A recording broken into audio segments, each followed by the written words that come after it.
Assalamualaikum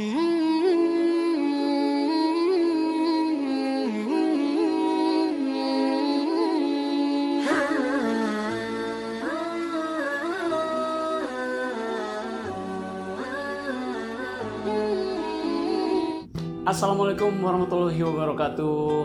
Apa kabar mitra muslim?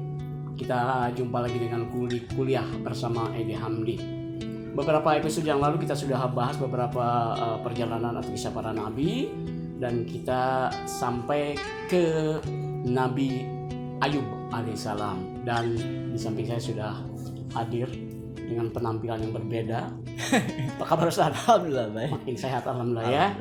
Dan tentu saja di era-era seperti ini, nikmat sehat yang paling utama sebetulnya dalam kehidupan. Bukan saat ini saja, dari awal sampai akhir kita mungkin nanti suatu saat, dan kesehatan itu paling utama ya buat kita. Betul. Itu tetap mitra muslim menjaga kesehatan agar tetap kita bisa beribadah dengan baik, kemudian juga bisa beraktivitas seperti biasa. Walaupun sampai saat ini kondisi masih seperti ini. Ya, mudah-mudahan cepat berlalu ya. Badai cepat berlalu. Amin, pasti itu. Atau karena bajai sudah berlalu kencang larinya. Betul. Mitra muslim, kita akan membahas sampai ke Nabi Ayub. Ayub alaihissalam. Dan yang seperti yang pernah saya baca bahwa Nabi Ayub ini salah satu nabi yang betul-betul banyak diuji oleh Allah ya. Ya, di antaranya saya bertanya. Ya. Saya bertanya. Enggak yang sebut ya. Namanya udah pintar nih namanya. Saya dengerin aja gitu. Nanti maksudnya selengkapnya akan disampaikan Pak Ustadz Edi. Udah cocok. Jadi apa namanya diuji terutama dengan penyakit ya. Penyakit yang saat itu yang luar biasa, lepra ya kalau tidak salah ya. Kulit ya. Penyakit kulit yang mungkin sebagian orang memandang sangat jijik sebetulnya ya. Tapi itulah cobaan dari Allah Subhanahu wa taala, seperti apa kekuatan kesabarannya Nabi Ayub. Betul. Dan korelasinya ada dengan saat ini. Setelah nanti Ustadz tentu menerangkan, kalau saya kan hanya membuka. Saya tadi mau dengerin aja gitu. Nanti mentok saya. Karena pengetahuannya cekak.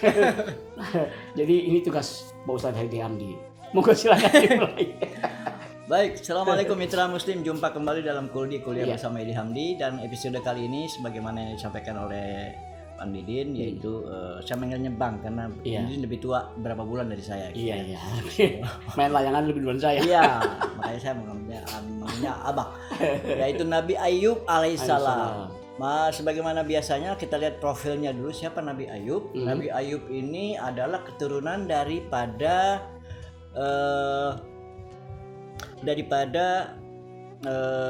Nabi Ibrahim. Kakeknya Ibrahim. Nabi Ayub punya anak Nabi Ibrahim punya anak Ishak punya anak Yakub. Ishak punya anak dua. Iya. Yakub dan Isu. Yang Isu ya kan Yakub itu Bani Israel. Nah, Isu ini bisa disebutkan Abu Rum karena Isu punya anak namanya Romawi. Ya, akhirnya menguasai Romawi ya. Romawi. Ya. Dan Ayub salah satu anak daripada Isu dari Ayub. Iya. Isu tadi. Tapi itu adalah cucu daripada Ibrahim.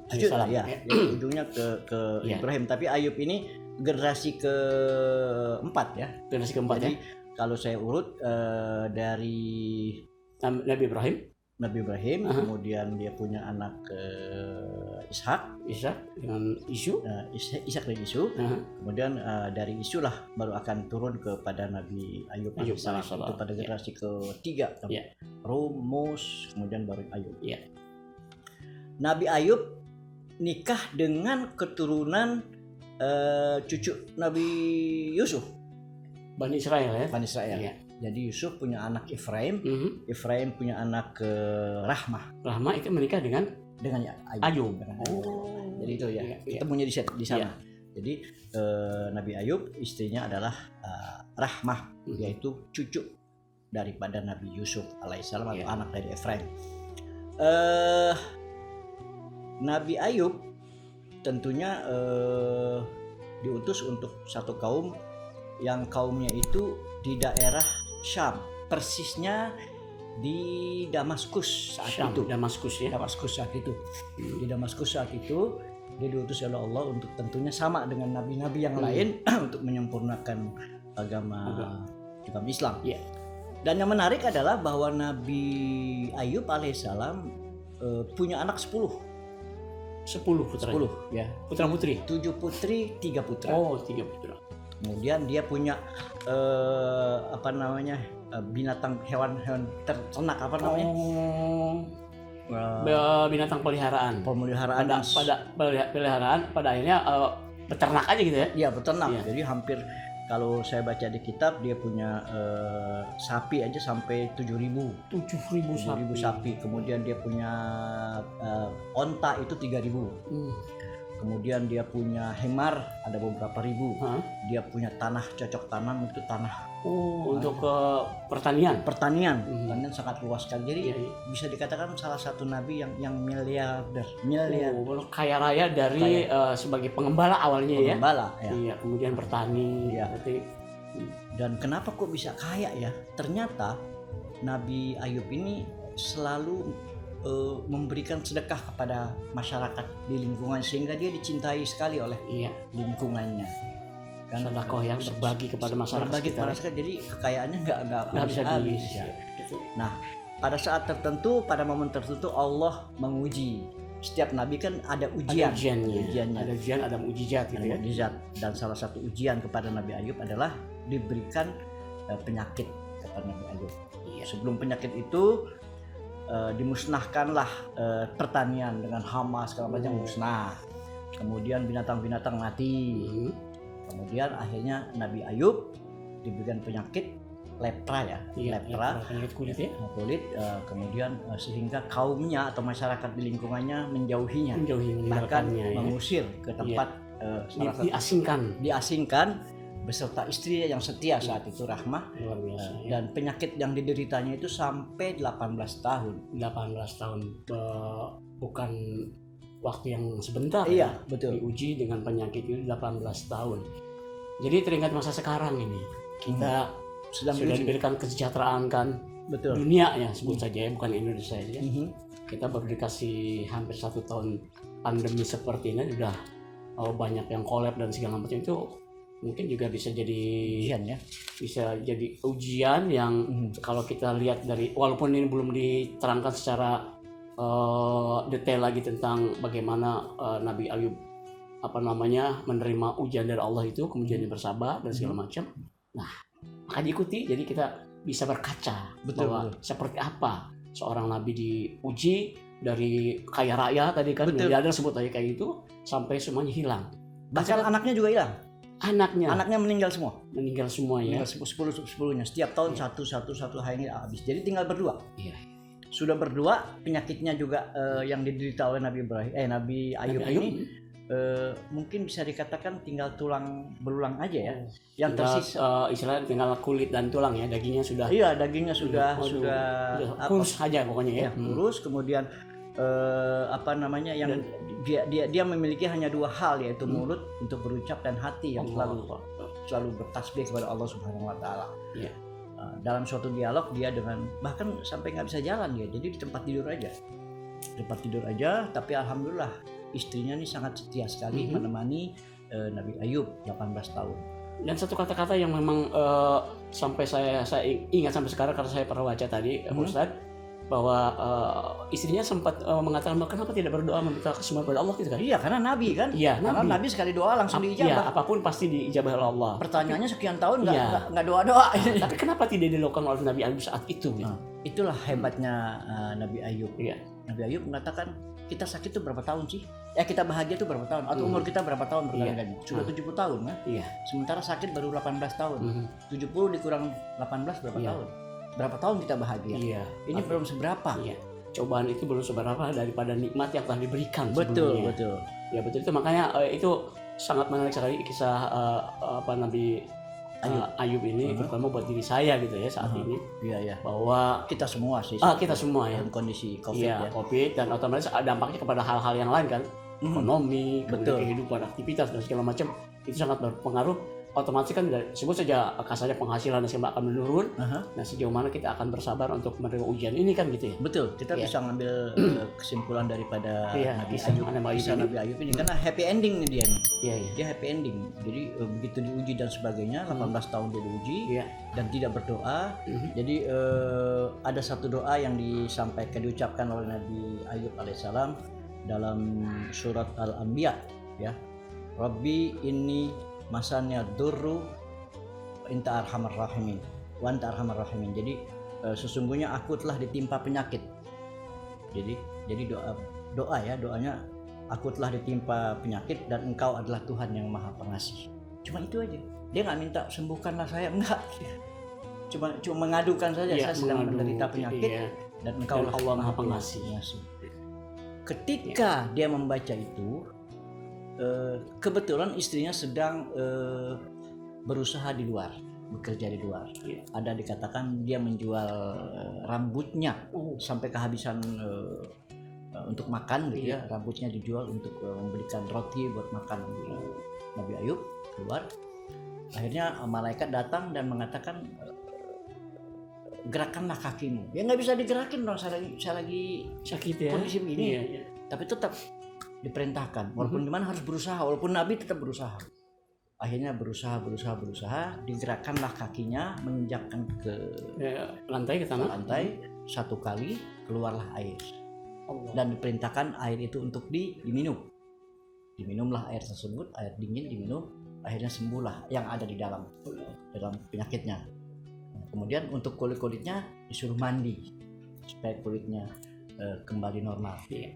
Setelah dia menginjakkan air dan keluar air dari mukjizat yang Allah berikan itu, tiba-tiba pulang tuh istrinya Rahmah. Dia tanya, maaf mas gitu ya. Oh dia nggak sadar bahwa itu suaminya ya. Kan? Sebelumnya tidak seperti itu kan. Seperti itu kan. Dan kembali ke sedia kala ya. Setelah Allah mengirimkan obatnya sebut saja lewat air dan lewat petunjuk dari malaikat tadi. Betul. Maaf mas. Mas bisa pernah lihat orang yang lewat sini nggak? Tapi mukanya sama seperti mas, kira-kira gitu biasanya. Akhirnya Nabi Ayub mengatakan, ini saya Ayub. Gitu. Kaget kan istrinya, kok berubah sekian puluh tahun yang lalu lebih muda lagi. Baru ditinggalkan untuk menjual rambut aja untuk hidup tadi ya. Jadi tiba-tiba kembali sudah pulih dan lebih muda. Iya, karena dilihat kok tempat tidurnya nggak ada orang gitu kan. Nabi Ayub waktu itu ada berbaring di tempat tidur dan tidak bisa bergerak, tapi bertemu dengan orang mungkin di depan pintu. Tuh ada orang nih, siapa ini? Tapi kok wajahnya sama dengan suami saya yang dulu gitu. Akhirnya bertanya, ya akhirnya dikatakan saya lah Nabi Ayub. Iya. Jadi kalau kita menyimak kisah tadi ya, bahwa sebenarnya kita dianjurkan pada saat diberikan ujian dan cobaan seperti itu, sejauh mana kita mampu bersabar, betul. Kemudian kita ikhlas menerima apa yang diberikan oleh Allah. Betul. Kan yang penyakit itu karena Allah kan, kemudian kesembuhan kan setiap penyakit pasti ada obatnya kan seperti itu. Betul. Ya. Dan obat Nabi Ayub itu salah satunya adalah air yang dimandikan dan diminum oleh Nabi Ayub alaihissalam, dan akhirnya kembalilah semua apa yang pernah dimiliki oleh Nabi Ayub. Dulu kan anaknya 10, akhirnya melahirkan lagi lebih dari 20, 21 atau 23, jadi lebih banyak lagi. Kemudian perniagaan dan kembali lagi dan melebihi apa yang pernah dimiliki oleh Nabi Ayub. Ini siapa tahu ya, kondisi seperti ini kita sedang diuji semuanya oleh Allah. Betul. Kalau kita bersabar, kan sekarang perintahnya adalah sabar dan sholat ya. Soal itu kan berdoa gitu kan. Betul. Ya seperti itu. Jadi mudah-mudahan kita juga bisa happy ending nantinya nih setelah kita didera pandemi yang meluluhlantahkan segala aspek kehidupan, barangkali seperti itu ya. Betul. Jadi kisah Nabi Ayub ini betul-betul menginspirasi, terutama untuk kita yang sedang diuji pandemi yang berkepanjangan sampai dengan hampir setahun kita mengalami ini adalah ujian Allah dan ada waktunya tentunya. Kalau kita sabar, bertakwa dan kita kembali kepada Allah Subhanahu wa taala, insya Allah akan menjadi happy ending pada akhirnya. Dan mudah-mudahan kisah dari Nabi Ayub ini menjadikan kita untuk bagaimana bisa bersabar betul dalam menerima ujian seperti cobaan seperti ini ya. Jadi di dalam Al-Quran memang tidak banyak disebutkan Ayub, kecuali 4 surat aja, sehingga ceritanya tidak terlalu panjang, hanya tentang ujian Allah dan kesabaran yang diderita, kesabaran yang dimiliki oleh Nabi Ayub. Ini mungkin menginspirasi kita semua, mudah-mudahan kita bisa bersabar dalam ujian. Tapi ada kalimat yang tadi menarik gitu, bahwa kita diuji 1 tahun, sementara kita sudah bahagia 50 tahun. 50 tahun ya. 50 tahun kita happy, macam-macam kita berpoya-poya mungkin segala macam. Jadi ini 1 tahun aja. Jadi jauh cobaan itu masih sedikit dibandingkan kenikmatan yang sudah kita terima. Betul. Ya. Jadi kita tetap bersabar lah dalam pandemi. Luar biasa ya, kisah Nabi ini menginspirasi kita untuk bagaimana meniru jejak kesabaran. Dan sedekahnya tadi itu. Sedekah. Dia banyak bersedekah dan nggak pernah miskin-miskin. Sebelum kena ujian Allah itu tadi. Yang tadi miliuner lah, katakan miliuner gitu.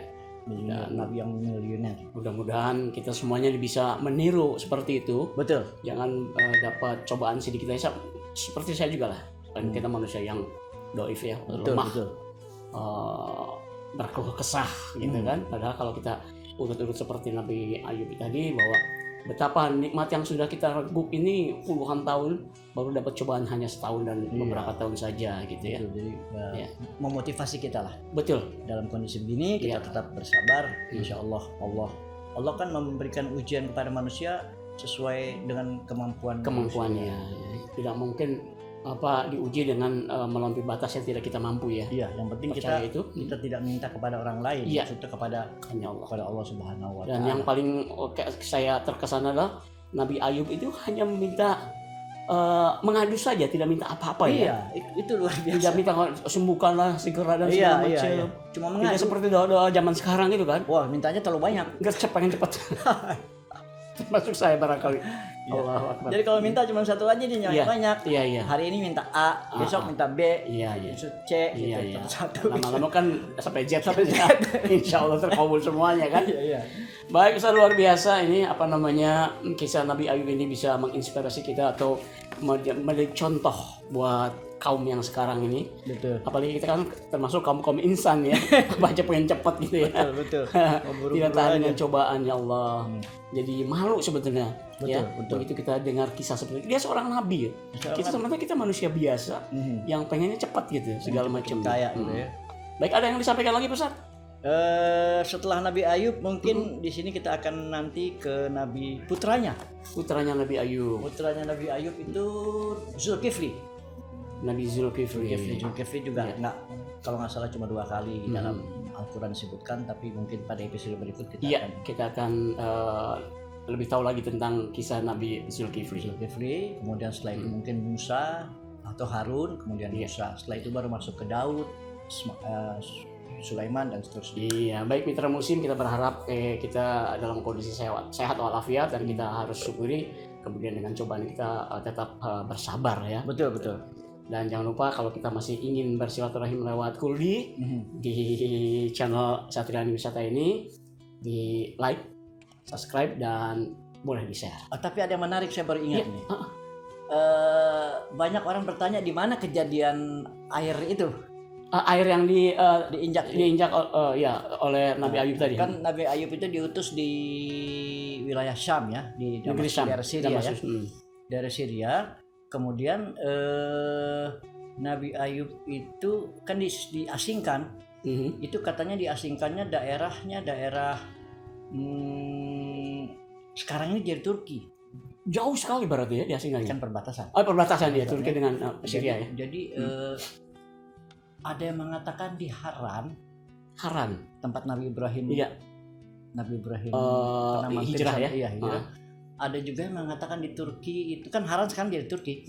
Di sana Urfa. Jadi airnya itu masih mengalir di sana. Sekarang masih ada di Urfa itu. Di sana Urfa. Jadi kalau mitra muslim ke Turki, itu di sana Urfa ada peninggalan air Nabi Ayub yang katanya masih mengalir ya. Dan mungkin saja bisa faedah atau manfaatnya sama seperti waktu zaman Nabi Ayub.